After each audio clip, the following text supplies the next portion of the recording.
सास की गोरी और काली बहुओं की बर्फ की साड़ी। कविता और सुरेश के 4 बेटे और एक बेटी थी। बेटे की शादी वो कर चुके थे और 2 बड़े बेटे कबीर और सोहन के लिए घर पर रिश्ता आया था, जिन्हें कविता चाय नाश्ता परोसती है। अरे आप कुछ खा क्यों नहीं रहे हैं? खाइए खाइए। अरे आपके दोनों बेटे नहीं आए हैं, उन्हें देख लेते तो फिर बात आगे बढ़ा देते। जी मैं उन्हें बताना ही भूल गई कि मैंने आपको बुलाया है। फोन उठा नहीं रहे हैं, बस आते ही होंगे, रोज तो इसी टाइम तक आ जाते हैं। इतने में कविता के 4 बेटे आ जाते हैं। अरे तुम आ गए? अच्छा कबीर, मोहन, तुम दोनों यहाँ बैठो, तुम्हारे लिए रिश्ता आया है, अच्छे से बात करना। क्या माँ? भैया आप कुछ बोलेंगे? 1 मिनट, माँ आपने हमें बताया क्यों नहीं? और ये सब क्या है? एक बार आप हमसे पूछ भी तो सकती थी ना? नहीं ना? खैर हमें कोई रिश्ता नहीं देखना, हम दोनों भाई आपके सामने हाथ जोड़ रहे हैं, आप जा सकते हैं। कविता जी, आपका लड़का क्या कह रहा है? आपने हमारी बेइज्जती करने के लिए बुलाया था? अरे नहीं नहीं बहन जी, आप गलत समझ रही हैं। कबीर, मोहन, ये सब क्या है? माँ आप समझ क्यों नहीं रही हो? हम दोनों भाइयों को अभी शादी नहीं करनी। वैसे भी हम किसी और से प्यार करते हैं, तो शादी किसी और से कैसे कर सकते हैं? हे भगवान, आपके दोनों लड़के तो पहले से ही लड़कियों को पटा रखे हैं। जब ऐसे ही था तो हमें बुलाया है क्यों यहाँ? स्वीटी, शिवानी, चलो यहाँ से। गुस्से में नम्रता अपनी दोनों बेटियों को वहां से ले जाती है। जाने के बाद कविता अपनी दोनों बेटों को बहुत सुनाती है। और चढ़ाओ इन्हें सर पर, तुम्हारे लाड़ प्यार का नतीजा है ये। माँ को कुछ मत बोलिए। माँ, हम दोनों ने अपने पसंद की लड़की को ढूंढ लिया है और हम उसी से शादी करेंगे। हे भगवान, इन दोनों ने तो मेरा सर शर्म से झुका दिया। आज बाहर के लोगों के आके तुम दोनों भी बता दो। सुमित, साहिल, तुम्हें भी कोई लड़की पसंद है तो बता दो, मैं अभी मर जाना चाहती हूँ ये सुनने से पहले। नहीं माँ, नहीं, ऐसी कोई बात नहीं है। ठीक है, तो तुम दोनों बस मेरी मर्जी से शादी करोगे, ये मेरा आखिरी फैसला है। कविता के गुस्से के आगे सब खामोश हो जाते हैं और अगले दिन ही दोनों बेटे अपनी काली प्रेमिका काव्या और अंबिका को शादी करके घर ले आते हैं, जहाँ कविता उनका गृह प्रवेश भी नहीं करती। अच्छा, तो तुम दोनों हो वो कलमुही जिनकी वजह से मेरे बेटों ने मुझसे इस तरीके से बात की है, मेरा अपमान किया है। कान खोल कर सुन लो, तुम दोनों इस घर में आ सकती हो, लेकिन मेरे दिल में बहू बनने की जगह कभी नहीं पाओगी। माँ जी, आप इतना नाराज क्यों हो रही हैं? हमें एक मौका तो दीजिए, हम सब कुछ अच्छे से संभालेंगे। मुझे तुम्हारी कोई बात नहीं सुननी है। अब तुम अपना बीपी हाई मत करो, अंदर चलो, करने दो इन दोनों को जो करना है। सास ससुर अंदर चले जाते हैं। दोनों बहू बेटे बिना गृह प्रवेश के अपने कमरे में चले जाते हैं, जहाँ अंबिका मोहन से कहती है, हमने आपको कहा था ना, हम दोनों बहनों से शादी मत कीजिए, हम काली हैं। हमारी वजह से माँ जी ने आप दोनों को कितना सुनाया और वो नाराज भी हैं। तुम फिक्र मत करो अंबिका, धीरे धीरे सब ठीक हो जाएगा। माँ भी कब तक काम करेगी, थक जाएगी तो भाभी को ही पुकारेंगी। जी ये लीजिए, पी लीजिए, आपको प्यास लगी थी ना। अगले दिन दोनों काली बहू तैयार होकर रसोई में चाय नाश्ता देती हैं, जिससे सास ससुर नाराज होते हैं। तुम दोनों के हाथ का कुछ नहीं चाहिए, चली जाओ। माँ जी, पापा जी, आप दोनों अपनी चारों बहू बेटी से नाराज हैं, ठीक है, पर खाने पर गुस्सा मत उतारिए, प्लीज खा लीजिए, मैं रख कर जा रही हूँ। हाँ माँ जी, और आपके लिए कम मिर्च का चीला भी बनाया है। तुम दोनों के हाथ का खाने से अच्छा है मैं अपने दोनों बेटों की शादी कर बहू ले आऊं, कम से कम दहेज तो लाएंगे। तुम दोनों काली बहू तो वो भी नहीं लाई हो। कविता की ऐसी बातों से दोनों बहू की आंखों में आंसू आ जाते हैं। फिर सुरेश कविता को समझाता है और दोनों चाय नाश्ता कर लेते हैं। कुछ ही दिनों में कविता अपने दोनों छोटे बेटे की शादी अमीर घर की प्राची और शिप्रा से कर देते हैं, जो कि दहेज लाई थी, और कविता उन्हें बहुत प्यार करती है। वहीं दूसरी ओर अपनी काली बहू पर अत्याचार करती है, बार बार सफाई तो कभी खाना बनवाती है, खरी खोटी सुनाती है। ऐसे ही एक दिन दोनों बहू कहती हैं, माँ जी, दीदी और मैं पुरानी साड़ियों से बोर हो चुके हैं, आप हमारे लिए कोई नई साड़ी ले आइए। हाँ माँ जी, कुछ ऐसी अलग साड़ियाँ दीजिए कि हमने कभी पहनी ही ना हो। ठीक है, ढूंढती हूँ मैं तुम्हारे लिए नई साड़ी। माँ जी, साड़ी हमारी भी खराब हो चुकी है, बहुत समय से ली नहीं है, आप दिला दीजिए। मुझे भी माँ जी। अरे यहाँ क्या खीर पूरी बट रहे हैं, जो तुम कल लो माई को भी मैं दे दूं? मैंने ये सब अपनी गोरी बहुओं को कहा है। 5 महीने गुजर जाते हैं। दोनों गोरी बहू गर्भवती हो जाती हैं और काली बहू ये खुशखबरी नहीं दे पाती। इस बात का ताना गोरी बहू और कविता काली बहू को देती हैं। अरे तुम दोनों से मैंने कहा था ना कि मेरी बहू के आसपास मत भटका करो, जाकर इन दोनों के लिए जूस लेकर आओ। और तुम दोनों ये लो, मैं तुम्हारी साड़ी ढूंढने गई थी ना, इतने महीनों बाद अच्छी सी साड़ी मिली है, बर्फ की साड़ी। दोनों पहन कर देखो और बताओ। ओ वाह, थैंक यू माँ जी, आपने इतनी डिफरेंट साड़ी लाने के लिए, हम अभी पहनते हैं। अरे शिप्रा आराम से, जानती हो ना हम दोनों गर्भवती हैं। दोनों बहू बर्फ की साड़ी पहन कर आती हैं और अपनी सास को दिखाती हैं तो चुपकर रोते हुए अंबिका कहती है, दीदी आप देख रही हो ना हमारे साथ कितना अत्याचार होता है। अभी तक माँ जी ने हमें अपनाया ही नहीं। अपने दोनों गोरी बहू के लिए बर्फ की साड़ी लाई है।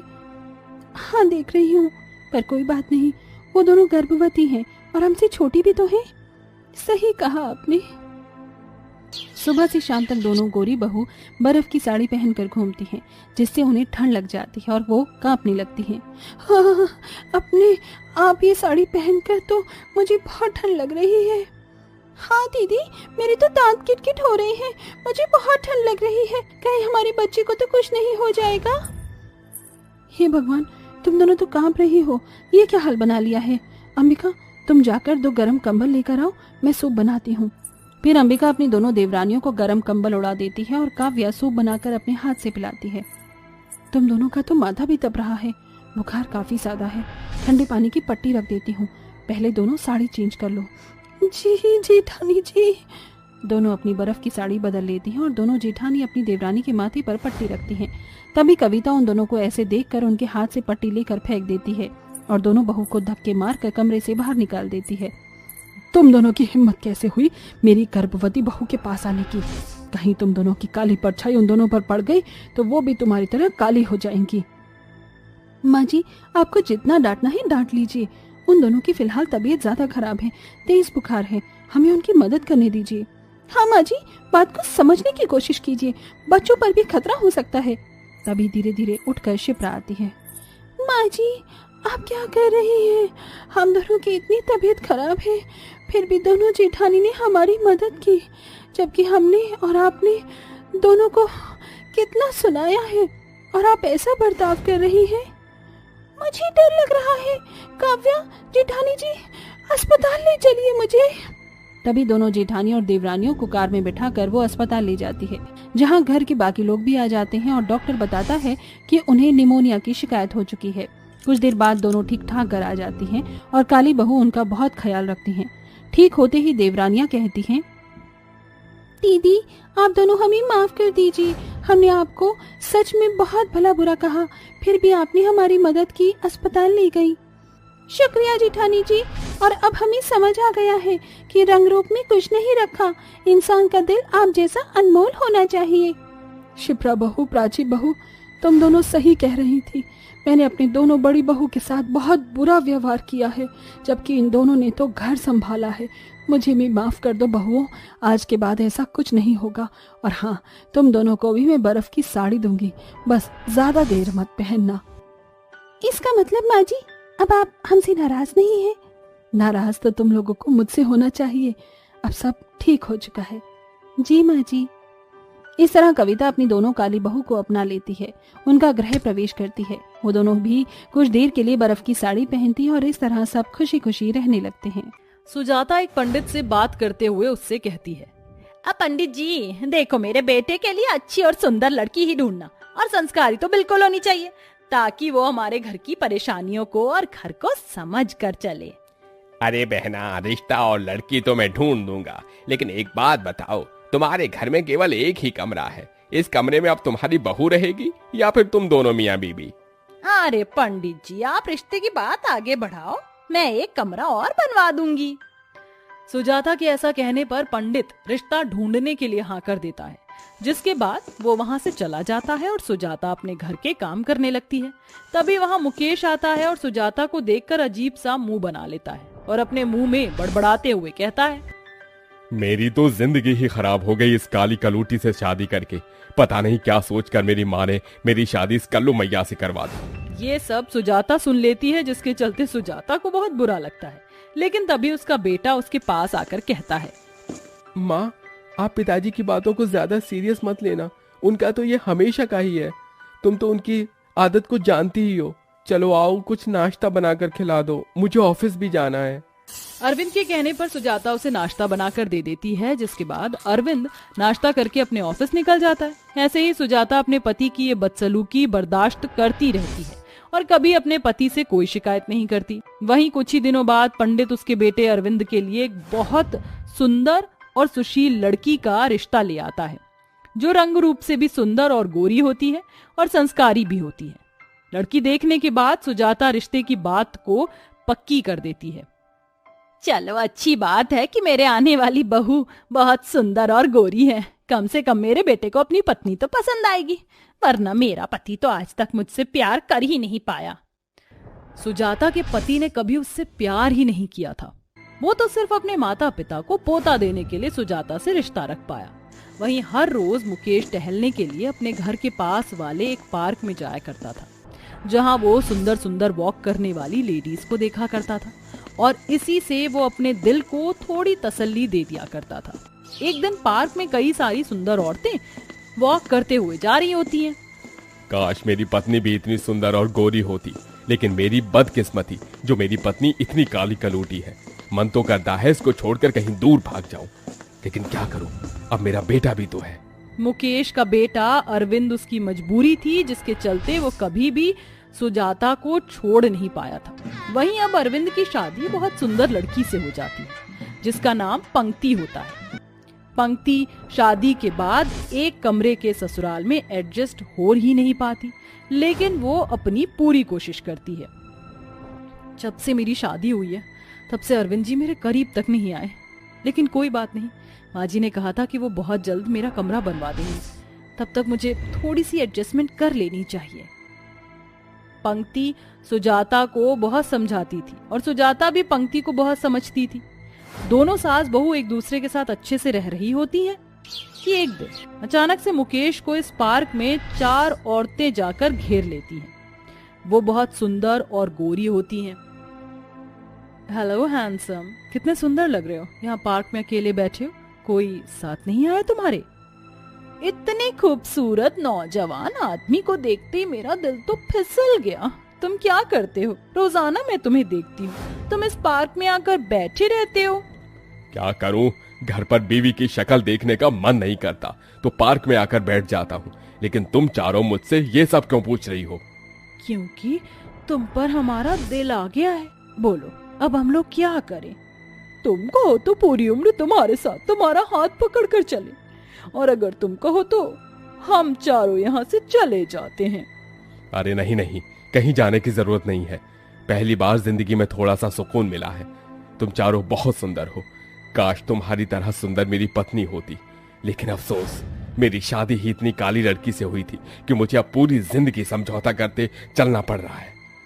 अरे मेरी जान, तुम्हें समझौता करने की क्या जरूरत है?